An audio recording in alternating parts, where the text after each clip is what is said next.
1 year ago, we planted over 10,000 carnivorous plant seeds. And this is what 400 Venus flytrap babies look like now. However, what makes these babies so interesting is the fact that their little leaves are actually tiny traps. In fact, the only leaves these plants make that aren't a trap are the first ever 2 leaves they grow when sprouting, called cotyledons. And all they do is help the baby plant get some sunlight. Everything after that is a trap. Yet what makes these tiny traps even better is that they actually work and catch tiny bugs like springtails. And although these Venus flytraps have taken a long time to grow, this isn't always the case. You see, in places with warmer weather and more sunlight than here in England, these flytraps would be big enough to eat things like flies and even spiders by now, instead of only springtails, especially because these seedlings are closer to 2 years old than 1. However, there are other plants in this greenhouse that are already eating flies even though they are only 1 year old. Our sundews. There are hundreds of different types of sundews. Some are tall, some are round, some are red, and some of them are so small you can barely see them. Yet, they all have one thing in common. They all have beautiful, colorful leaves that are covered in shiny little droplets, which most insects think is an easy snack or a place to get some water. However, once they land on these droplets, they quickly find out that they are now stuck, and the more they struggle, the more the plant curls their tentacles around the insect.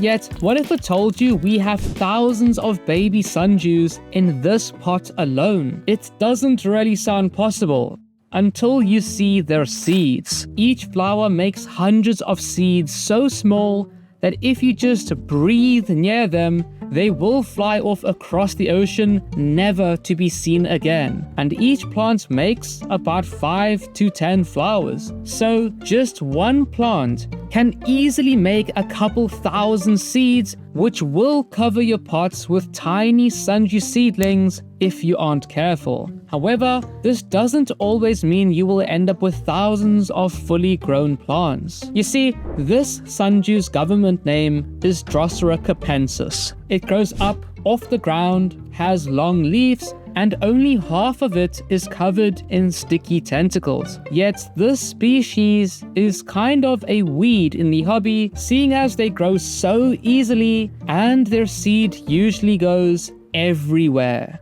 However, there's only one in this pot. And the thing is, I had put about 100 seeds in here. We have the same issue with this capensis here. It's a different type of capensis, but we still have the same problem. And the same thing here. And here too. But why? Well, not all seed are meant to make it. Most of the time they sprout and then die off before they even get big enough to catch anything. But there are ways to stop this from happening. You see, this is another pot of a couple hundred sundews. Their government name is Drosera hilaris, and we have 2 pots of them here. However, one of them has some fragments of life, and the other doesn't. But again, why? Well, this pot here are from seeds that I have had for over 5 years, and I kept them fresh in the fridge. You can see how most of them sprouted and then died, but we can see that some of them are still alive and are strong enough to probably make it to adulthood. Yet these seeds here are from someone else, and I have no clue how old their seeds were or how they stored them. Did they keep them in the fridge, or were they just sitting out for a few months before I got them? Whatever it was, they weren't fresh enough, and not even one of them has sprouted. But this doesn't mean you should give up on your seeds too quickly. You see, this pot has quite a rare sundew, Drosera tomentosa. As you can see, only one of them have sprouted here, but this isn't necessarily the seed's fault. When I had just finished sowing these seeds, I ended up flipping the pot perfectly, top down, into the water. I was shocked that I even managed to defy physics like that, but it happened somehow, and all the little seeds would have been washed away, or so I thought. The thing is, all the other seedlings eventually died off, and I nearly gave up until, against all the odds, this little guy popped up and hasn't given up even 1.5 years later. It'll be a while until it's big enough to catch anything, and even longer before I can take good videos of it, but there are some ways to make these plants grow quicker. Aside from more sun and warmer weather, like I mentioned earlier, there are a few things we can do to help these plants out, especially because some of these plants hate the heat and some love it shadier. All carnivorous plants are, well, carnivorous. So if we can feed them, they will grow quicker.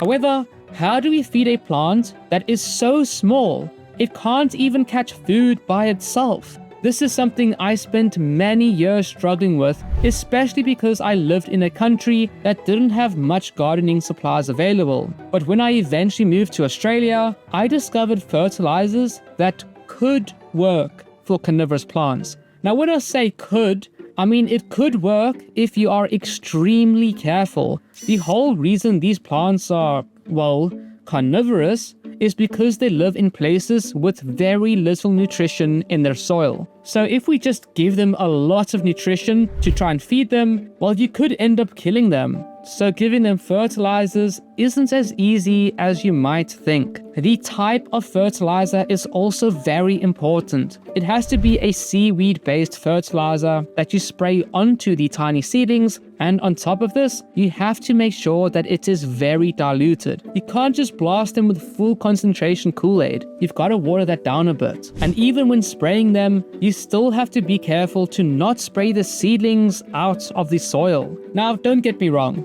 This is a very good way to feed your plants, but you just need to be very careful while doing it. Don't say I didn't warn you if you ever try it out, but if you are a bit more patient and you have some healthy seedlings that are growing big enough to catch something, well, you could try the hand feeding methods. This is Drosera regii, arguably the world's biggest sundew. And seeing as this plant grows so big so quickly, you can feed it with bugs you catch yourself.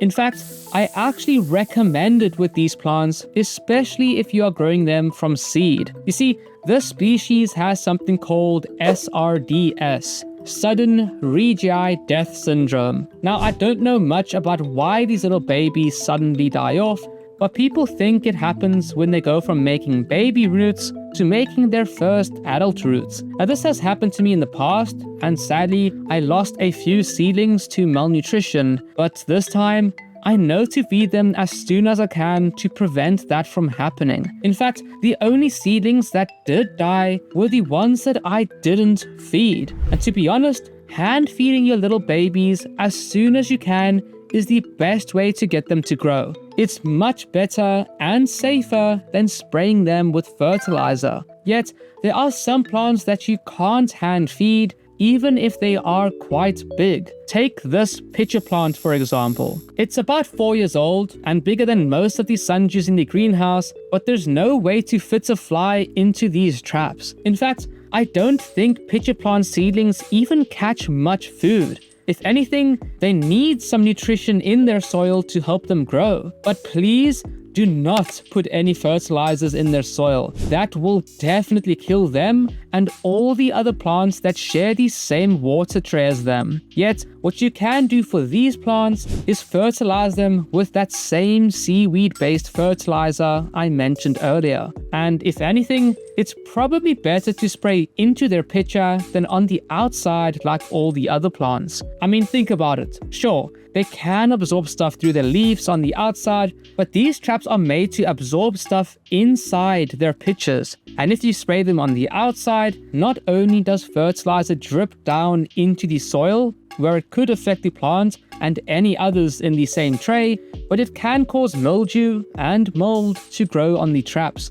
I've learned that the hard way. Now, this simple solution brings up another big question. How the hell do you spray liquid into only that tiny pitcher? Well, that's where you get the double-use syringe. just suck some of that fertilizer up and squirt it down that pitcher. It's super easy to do and safer for all the plants in the greenhouse. Yet, this isn't the best way for all pitcher plants.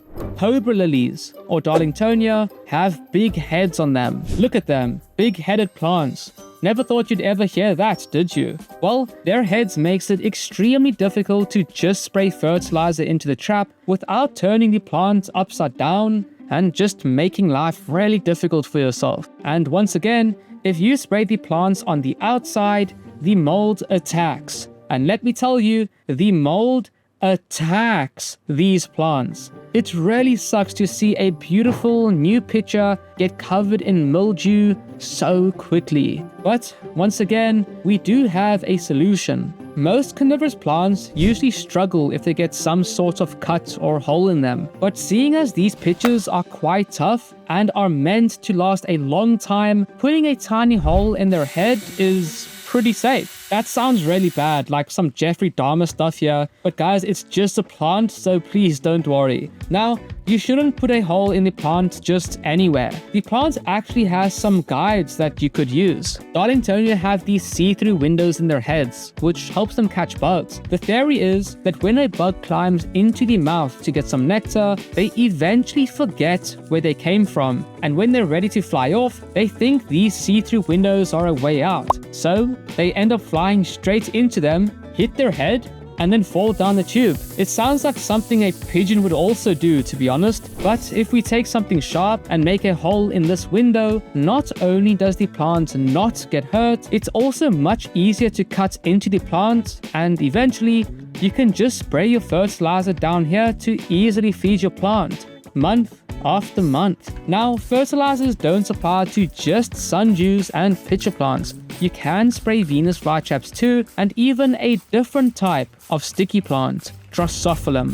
These guys use the same tactics as sundews to catch their food, but they are way more extreme. They are 10 times stickier, so if a bug touches this, they will probably never escape. And not only that, but they don't really like having a lot of water. If they get too much water, they die, which is kind of the opposite to all the other carnivorous plants in the greenhouse. But what isn't too different is the amount of seedlings that end up surviving. About 2 years ago, we planted something like 107 of these plants, and while a few germinated, only these 5 made it. One of them even died when I planted it in here. But these guys don't care about food as much as they care about their roots. With sundews, if you feed them, they grow. You can move their pots around, spray them, admire them, whatever you want. But with these guys, if you even shuffle their pot the tiniest bit while they're seedlings, they will end up dying. That's the reason why you need to grow them in a biodegradable pot so that they can just be put into something bigger without touching their roots. Yet, if you do spray them with some fertilizer, just be extremely careful that the spray doesn't cause them to bend over or move in their pot, because it is a death sentence for these pretty yet deadly plants. All in all, each pot in this greenhouse easily has 200 to 400 seeds, and from those seeds, only 50 to 100 survive. So in total, we should have anywhere between 10,000 to 20,000 plants in this tiny little greenhouse. Yes, they are still small, and there's no way I would dare separating them all out, as I will not have enough space here, but they are there, slowly growing up and bringing us all some joy. If you've learned something, please consider sharing this video with someone else who might also learn something new. And if you're still here, you'd probably enjoy seeing the first ever video of this rare carnivorous plant going up against an entire ant colony. I'll see you there.